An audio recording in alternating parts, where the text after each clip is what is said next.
morning, students, and welcome to the fourth presentation for ELD1501 Early Learning and Development Areas. This is your lecturer, Mrs. A Carrim, and you can email me on ecarrier1@unisa.ac.za.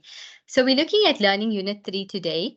I'm sure that most of you have gone through your Learning Unit 1 and 2, and I'm hoping that it's something that you're going through thoroughly and working through the self-assessment activities as well. So the purpose of this presentation is basically to give you the outcomes of Learning Unit 3 as well as a brief introduction to help you become familiar with the content of Learning Unit 3.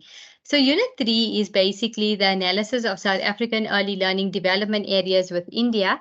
When you have completed this learning unit, you should be able to identify and explain the 6 early learning development areas of South African National Curriculum Framework, the NCF, in relation to their discipline base, and compare the early learning development areas of the NCF with the National Early Childhood Care and Education curriculum framework for India. You also need to evaluate by contrasting the South African early learning development areas and related themes with India, as well as reflect, on how the knowledge of early learning development areas and comparisons with other countries, that are useful to your own practice. So if you look at Learning Unit 2, we basically compare the broad curriculum and the early learning areas of 4 countries, with New Zealand, India, Uganda, and Finland. In this unit, we will begin with the exploration of the 6 early learning development areas for the NCF in relation to their discipline bases, and then use this information and the findings in Unit 2, in terms of India's curriculum,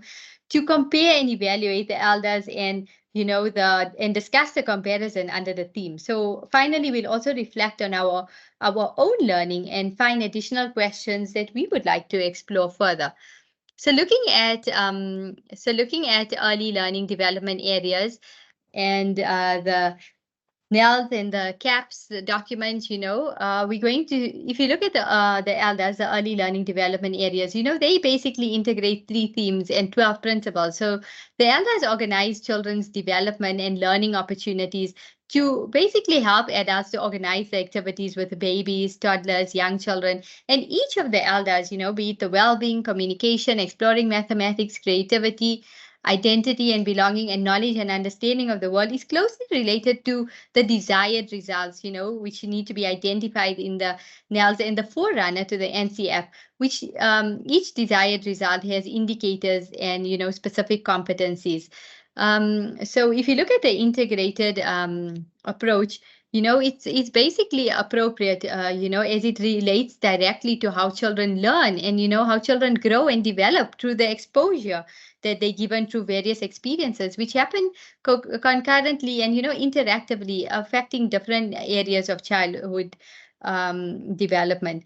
So we're looking at the South African NCF, Walter Nels, and this drives a holistic ECD vision, which pays attention to the first 1,000 days of a child's life, which are the window period years for interventions and positively influencing their development, and aim to lay the foundation for grade R. So when we look at the grade R, a grade R with a prescribed curriculum, grade R teachers teach this grade R within a prescribed curriculum, according to the relevant curriculum and assessment policy statements. The CAPS document, grade R basically falls under foundational phase, in which learning content focuses on 3 subjects, which is language, mathematics, and life skills. And even if we look at the school subjects, it constitutes an organizing framework that gives meaning and shape to the curriculum content, the teaching and learning activities, with the aim of developing basic skills and awareness, that develop social citizens. So an academic discipline base is also defined as a branch of knowledge, typically one studied in higher education. So school subjects, remember, come first, in the development of a person, and then lead to academic disciplines at university level. Now we're looking at early development areas, in terms of well-being. So we looked at, remember from Unit 1, the 6 elders are described in a comprehensive version of the South African National Curriculum Framework for children from birth to 4. So each elder is described and then further broken down into aims, with developmental guidelines and examples of activities for each of the 4 age ranges, in terms of beginning, moving on, advancing further, and then basically towards grade R. So looking at the well-being, you're looking at well-being, identity and belonging, communication, exploring mathematics, creativity, knowledge and understanding of the world. Now, within your study guide, you'll have a lot of information that you can read up on this. In terms of well-being, in South Africa, many babies and toddlers and young children live in environments, that affect their survival, their protection and development in negative ways. So early childhood programs are used to basically better the life chances of these children. When we look at identity and belonging, this is strongly related to well-being as well. It's concerned with the personal development, social development, the secure relationships, and celebrating differences. So identity and belonging are related. They affect children's attitudes about themselves and others. They also shape views on equality and differences. So children's rights basically form the basis for identity and belonging. When we look at communication, newborn babies communicate their needs by crying, and adults listen and respond. So responses build trust and a feeling of belonging in the newborn baby. So communication is very important for building a strong sense of well-being, for building, a strong sense of identity and belonging, and for also exploring and making meaning of mathematics, of creative processes, and a knowledge and understanding of the world.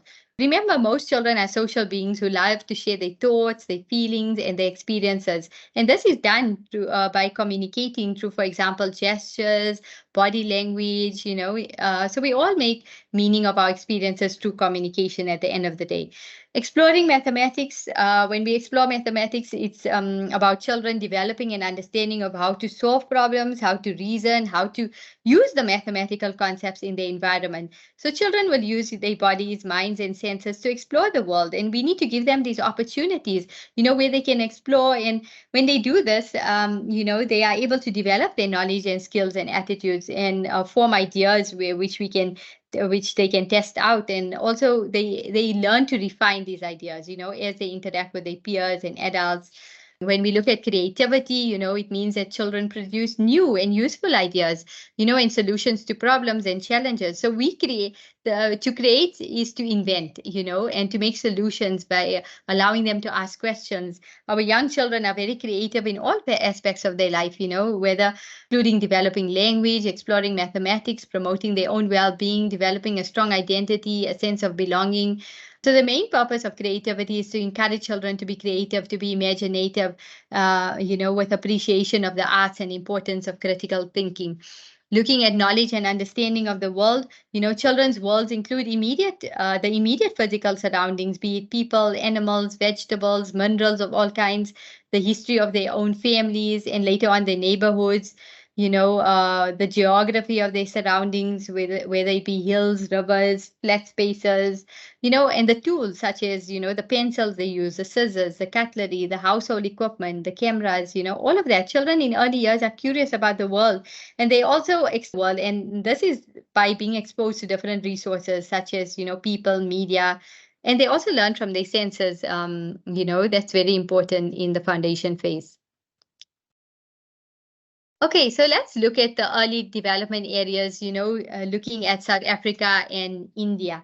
These selected two countries are basically compared in terms of the experience in ECD. Each of them has a unique context in which ECD has evolved, and they have actively put in place, different legal frameworks that support the holistic development of children.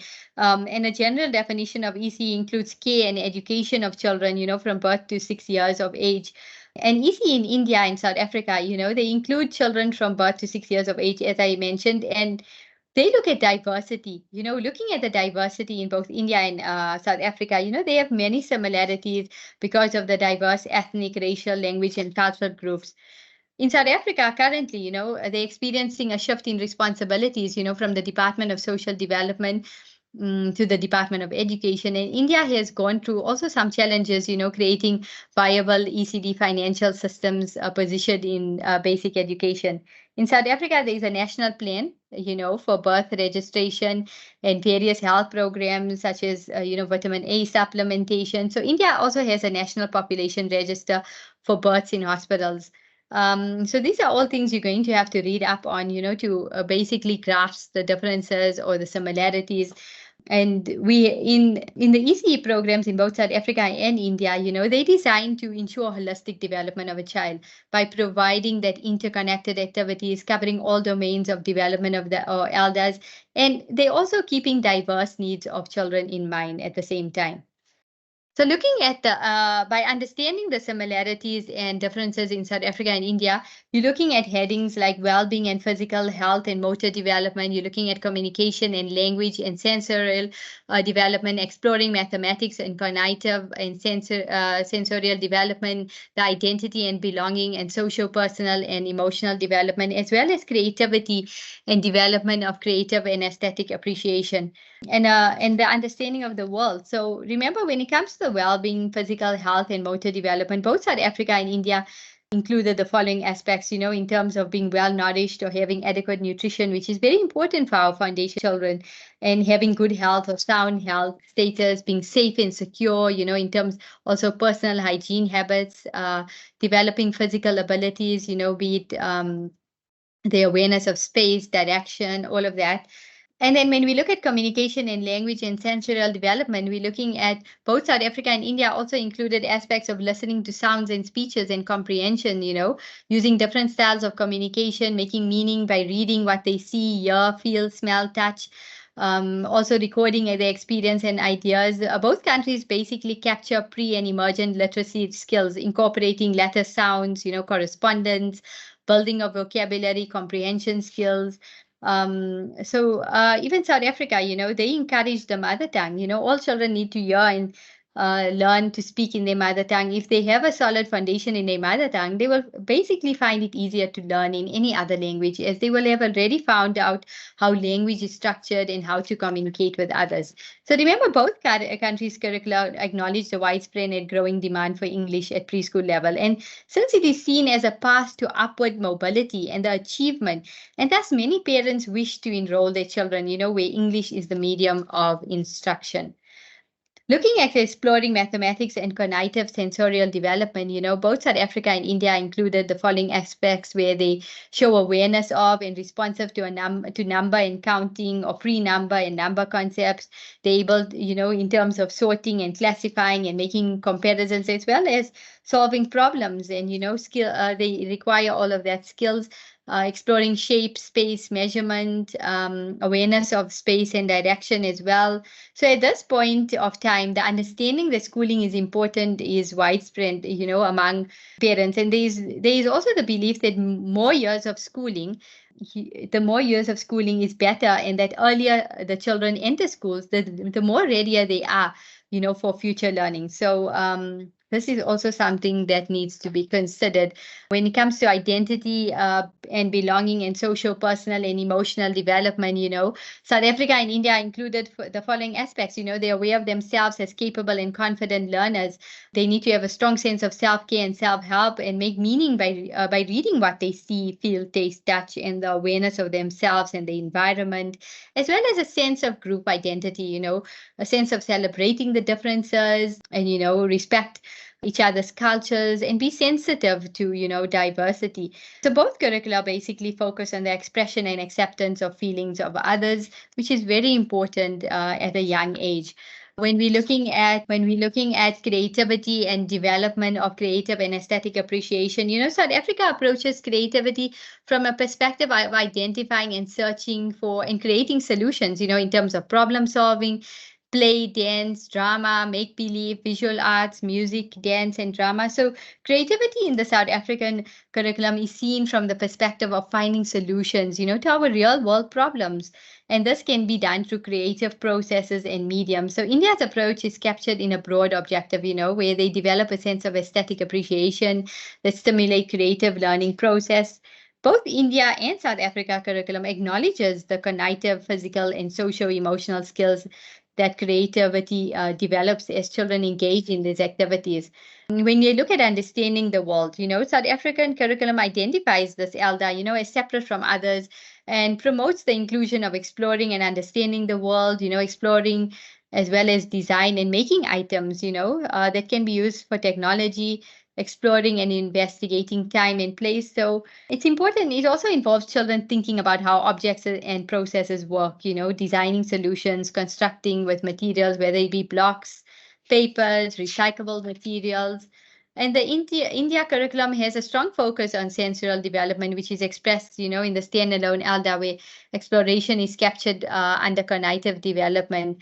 Um, and it's very important that you also read up on that and read up on suggested significant themes, topics, interests, and areas that explore, basically similar across both countries as well. Okay, so it's a lot of information to take in here, but there's a lot that I haven't, touched on. This is because I'm just giving a brief summary to get you familiar with this learning unit. You're going to have to go through the study guide very thoroughly in order to have all the knowledge that is required, to do your assignments and pass this module. When we're looking at South Africa and India, within identified themes, it is important to keep in mind that these differences or similarities, are not correct or incorrect, but instead they reflect both universal understandings of ECE. They basically give the historical, socio-political influences, the values, the cultural beliefs, the aspirations of a specific country. So if you look at developmental psychology, this provides the scientific evidence for what they had previously been observed, whether it be on a day-to-day basis, they observed and recorded what and how development occurs, how children learn, how their experiences and activities lead to a more developed or mature form of cognitive behavior, and basically a more mature form of how they basically develop that competence that is required in the early grades. So that's also something you're going to read about. When you look at child initiated, when play was brought into discourse on the curriculum, practitioners now had a clear and understandable way or process to respond to children's developmental needs, choices, and interests, and to introduce content to achieve curriculum goals. So children's need, in terms of the dual focus of ages and stages, play comprises, children's freely chosen play and activities as the sources of curriculum planning. And also curriculum goals can be a source of planning as well, in terms of educational play. This is meant that content for achieving the child development milestone ages and stages through the process of play was the child's interests and inquiries. So this is also very important that you need to go through. There's a lot of information there on that. And when we look at school readiness, remember I touched on that earlier. So ECE policies and curriculum align preschool and compulsory education policy to ensure that children achieve educational and school readiness goals, which in turn can contribute towards a longer term economic and socio-political goals that we have for our country as well.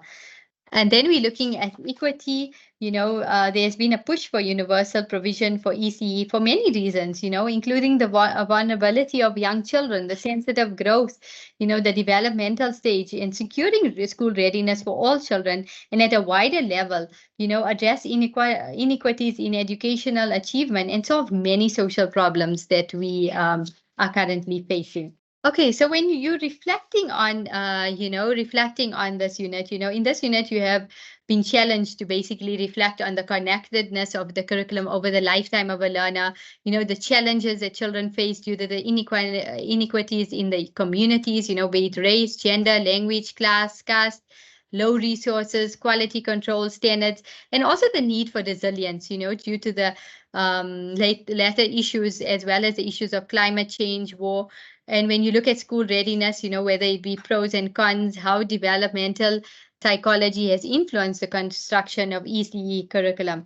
So you've also had the opportunity to do some practical activities. We hope you've enjoyed and appreciated, create and understanding this units.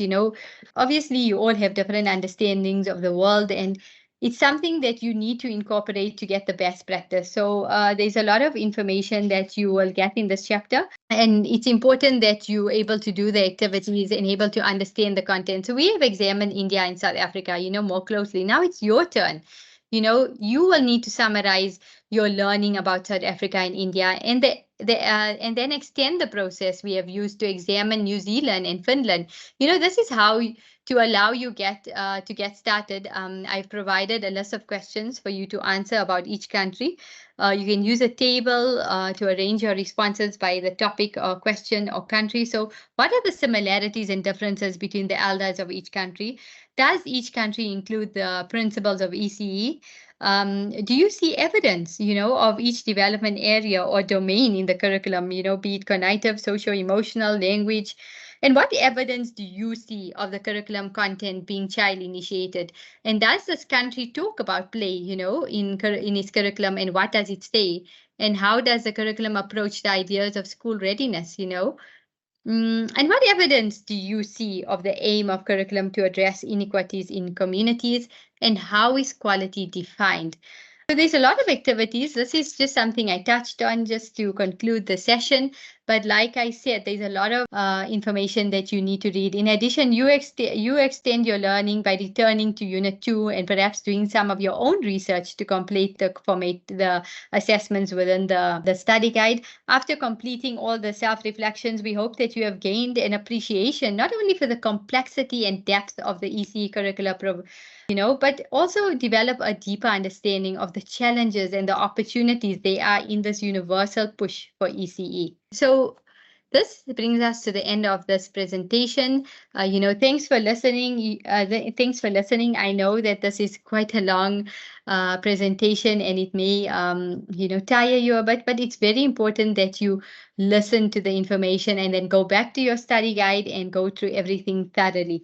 Remember, this unit shows us it does not mean that there are no challenges or opportunities for growth. And all of this lack of financial resources and inadequate training and the number of ECE staff and, thinking of the inadequate physical resources and, all of that is ongoing, and it's challenging, but you need to have a good understanding, and work towards the best interests of young children to make sure that they're supported enough and, they have better life chances to thrive in their communities. All the best, students.